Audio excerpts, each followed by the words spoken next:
আমরা একাডেমিক্যালি যারা ঢুকছেন অত্যন্ত দুঃখের সাথে জানাচ্ছি, গতবার আমি যখন ভাইবা বোর্ডে বসেছি আমি 5 দিন বসলাম। 5 দিনে সর্বসাকুল্যে ব্যারিস্টার এবং পাবলিক ইউনিভার্সিটি থেকে পাশ করা সংখ্যা 20 জনের বেশি আমি পাইনি সর্বসাকুল্যে। বার কাউন্সিল পরীক্ষা সিস্টেমকে পরিবর্তন করার এখন সময় এসেছে। ইতিমধ্যে আমরা এনরোলমেন্ট কমিটিতে আলোচনা করেছি। বাইরের থেকে যে ছেলেটা পড়ালেখা করে আসছে সে কিন্তু এখানে একজন কোর্ট ক্লার্কের সাথে কম্পিটিশনে টিকবে না, কারণ বিদেশ থেকে যে কারিকুলাম ফলো করে এসছেন সেই কারিকুলাম দিয়ে যদি তাকে আপনি এমসিকিউ ভর্তি করে দেন আর রিটেন পরীক্ষা দিতে দেন, সে কিন্তু এখানে কোর্ট ক্লার্কদের সাথে টিকবে না। এবং আমরা বার কাউন্সিল ভাইবা বোর্ডে কোর্ট ক্লার্করা যারা বেসরকারি বিশ্ববিদ্যালয় থেকে পাশ করে এসে তারা সাকসেসফুলি এমসিকিউ, রিটেন এবং ভাইভাতে ভালো করেছে। আমরা এরকম একটি সিস্টেমেরও পরিবর্তন চিন্তা করছি। গতদিন আমাকে এক্সিকিউটিভ কমিটির চেয়ারম্যান রুহুল কুদ্দুস কাজল সাহেব এটা রিপিট করেছেন। আমরা নেক্সট বার কাউন্সিল মিটিংয়ে আলোচনা করব বলে আমরা চিন্তা করছি। আমাদের প্রফেশনাল ডেভেলপমেন্ট খুবই জরুরি। এখানে আমার অনেক সহকর্মীরা আছেন, হয়তো মাইন্ড করতে পারেন, এখন পর্যন্ত প্রপার একটা পিটিশন ড্রাফট করার জন্য তাদেরকে 4 তলায়, যেটা জয়নুল আবেদিন সাহেব বললেন, 4 তলার সহযোগিতা নিতে হয়। ইন্ডিপেন্ডেন্ট 10 বছর 15 বছর প্র্যাকটিস হয়ে গেছে, ইন্ডিপেন্ডেন্টলি একটা প্রপার গ্রাউন্ড এখন পর্যন্ত আর্টিকুলেট করতে পারছেন না। সেখানে মিস্টার জাস্টিস সৈয়দ রেফাত আহমেদের ইংরেজির সামনে দাঁড়িয়ে আপনারা প্র্যাকটিস করবেন, আপনাদের সেইভাবে প্রস্তুত নিতে হবে। আগামী দিনে, আগামী শতাব্দীতে, আগামী দশকে বাংলাদেশের লিগ্যাল প্রফেশন অনেক বেশি চ্যালেঞ্জিং হবে।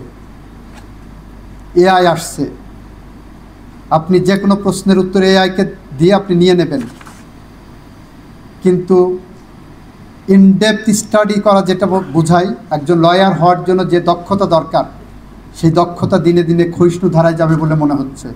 সেখান থেকে উত্তরণের জন্য আমাদেরকে এই প্রফেশনাল ডেভেলপমেন্ট প্রোগ্রাম যেটা আমরা হাতে নিয়েছি এটা আরও ইন্টেন্সিফাই করব। আমরা আশা করি আগামী শতাব্দীর চ্যালেঞ্জ মোকাবেলায় আমরা এমন একটি বার কাউন্সিল বা এই প্রফেশন রেখে যেতে চাই যে প্রফেশন আমাদের কোনো ব্যর্থতার দায়ভার দেখাবে না।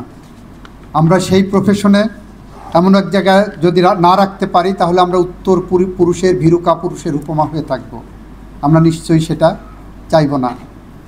আমরা সার্বিকভাবে এই কর্মসূচিতে ইতিমধ্যেই বাংলাদেশ বার কাউন্সিলের সাধারণ সভায় সমস্ত বারের প্রেসিডেন্ট সেক্রেটারির উপস্থিতিতে আমরা এই 2টি কর্মসূচি এন্ডোর্স করিয়েছি।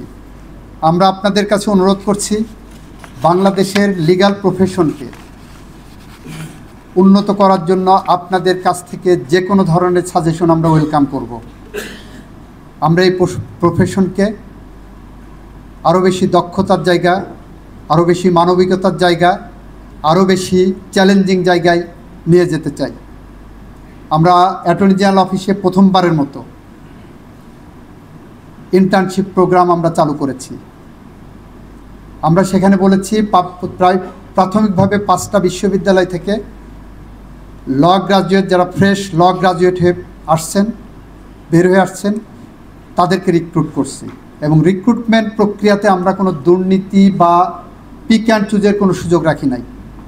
আমরা বিশ্ববিদ্যালয় কর্তৃপক্ষকে বলেছি আপনার ডিপার্টমেন্টের 1 থেকে 5-এর মধ্যে, আমরা যদি 5 জন নিই তাহলে 1 থেকে 5-এর মধ্যে যাদের রেজাল্ট তাদেরকে আমাদেরকে দেবেন।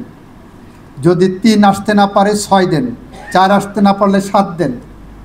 আমরা এই প্রক্রিয়ায় ইউএনডিপির সহযোগিতায়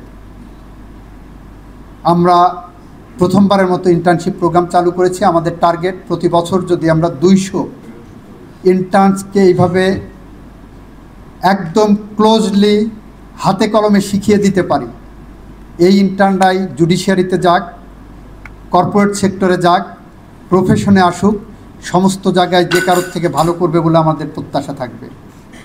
আমি আমার বক্তব্য দীর্ঘায়িত করব না।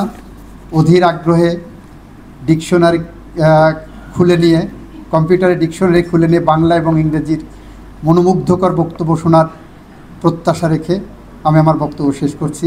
খোদা হাফেজ, আসসালামু আলাইকুম সবাই।